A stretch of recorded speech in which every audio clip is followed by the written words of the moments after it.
غريب أو عاجز. معزز قابل الاحترام صدارت کی کرسی پر تشریف فرما آج کی مجلس کی صدر فضیلت الشیخ شیخ زبیر عالم اسٹیج پہ تشریف فرما معروف شخصیت شیخ ذاکر ندوی حفظہ اللہ اور جن علماء مشاہد کا نام ہم نہیں جانتے ہیں جو اسٹیج پہ تشریف فرما سامنے چھوٹے بڑے بڑے اسلامی بھائیوں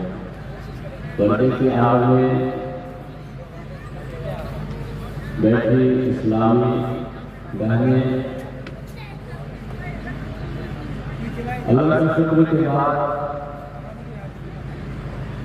آج کے اس پروگرام کے روح روا جتنے بھی لوگ ہیں ہم تہہ دل سے ان کا شکر ادا کرتے ہیں جس نے اس اتنی اچھی محفل سجایا اور آپ تک کتاب اللہ اور سنت رسول پہنچانے کے لیے جنہیں ان کی نظر میں اچھے خطبہ اور اچھے عالم کو آپ کے سامنے لا کے حاضر کیا اللہ سے دعا ہے کہ اللہ تعالیٰ ہم سب کی حاضری کو قبول فرمائے آمین ثم آمین۔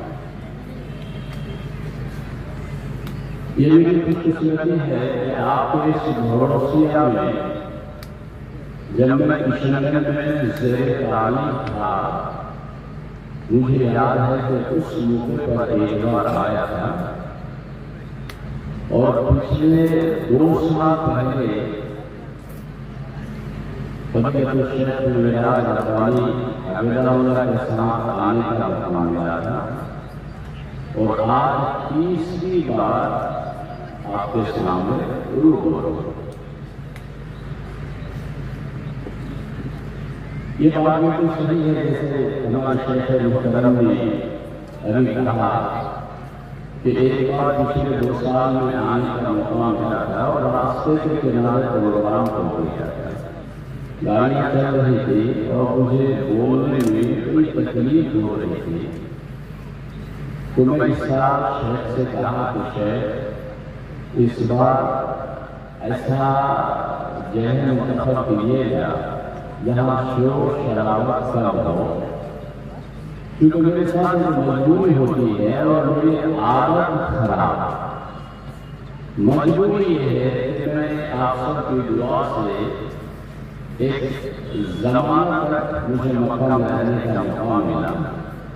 اور دعوت و تبلیغ ہی میرا کام تھا۔ ہمارے ساتھ آج کی محفل میں اسٹیج پہ تشریف فرما فضیلت الشیخ اجمل گوہر مدنی صاحب جلال سے تشریف فرما ہے، آئے ہیں میرے ساتھ تو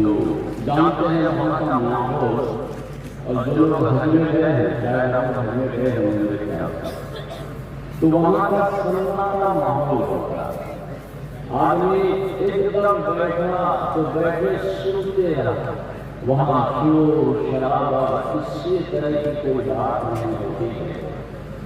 یہ میری حالت خراب ہو گئی مکہ سے اور یہاں کا جلسہ کا ماحول جو میں دیکھا تھا لاک ڈاؤن میں تو مجھے لگا کہ اس ماحول میں میں تقریر نہیں کر پاؤں گا، اس لیے میں نے اعلان کر کے لوگوں کو کہہ دیا کہ میں جلسہ چھوڑ دیا، مہربانی آپ لوگ مجھے جلسہ میں مجھے نہ بلائیں۔ بہرحال پھر بھی گاہے بگاہے کہیں کہیں میں جاتا ہوں، لیکن مجبوری میری وہی رہی ہے کہ آدمی سامنے ہو، شور شرابہ نہ ہو اور مجھے ایسا لگتا ہے کہ 10 منٹ بھی بولوں تو وہ بات آپ کو میں سمجھا سکتا ہوں۔ نمبر 2، میں اپنی بات شروع کروں اس سے پہلے ایک جو دل کی درد ہے، میں آپ علماء، مشائخ اور جو مقررین حضرات یہاں تشریف لائے ہیں ان سب سے ادب ایک مشورہ میں دینا چاہوں گا آپ سب سے۔ ہو سکتا ہے کہ میری بات سے آپ اتفاق کریں یا نہ کریں۔ میرا ماننا یہ ہے کہ جو جلسہ جلوس ہم لوگ آج کرتے ہیں، میری بات کو غور سے سنی جائے، آج کے دور میں جو جلسہ جلوس ہم لوگ کرتے ہیں، اس جلسہ میں عام طور پر ایسے علماء، ایسے خطبہ، ایسے مقررین حضرات کو ہم لوگ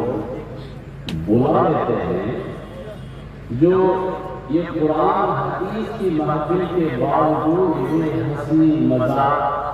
ہنسانے کا کلام، چٹکلا اور قصے کہانی بولتے ہیں۔ مجھے ایسا لگتا ہے کہ ان بیانات سے سامعین کو کوئی فائدہ شاید نہیں ہوتا سوائے اس کے کہ ہنسی مذاق۔ تو ہم یہ کہیں گے کہ جب آپ جلسہ کریں تو ایسے عالم علماء مقررین کو بلائے جو حدیث قرآن کہتا ہو، اور جو علماء یہاں بیان کے لیے آتے ہیں، مثال کے طور پر یہ میرے بھائی بیٹھے ہوئے ہیں، آپ یقین مانیے اللہ کی قسم، کیونکہ میں مقدس جگہ میں ایک لمبا عرصہ تک رہا ہوں اور میرا اٹھنا بیٹھنا انڈین حجاج، پاکستانی حجاج اور بنگلہ دیشی حجاج ان کے سامنے عام طور پر میرا درس اور بیان ہے۔ آگے بات کروں، مجھے برا لگتا ہے جو علماء کرام پیچھے ہیں، یہ مجھے برا لگتا ہے۔ آپ بڑے بڑے عالم ہیں، ماشاءاللہ معلوم ہے، سائے میں آ جاتا تو مجھے اچھا لگتا ہے، ٹھیک ہے، اچھا نہیں لگتا، سائے میں آ جاتا ہے، سائے میں آ جاتا ہے، اچھا لگے گا مجھے کتاب پڑھنے کے لوگ ہیں، اور مجھے برا لگتا ہے شیخ ندیم صاحب، شیخ اجمل صاحب، صحیح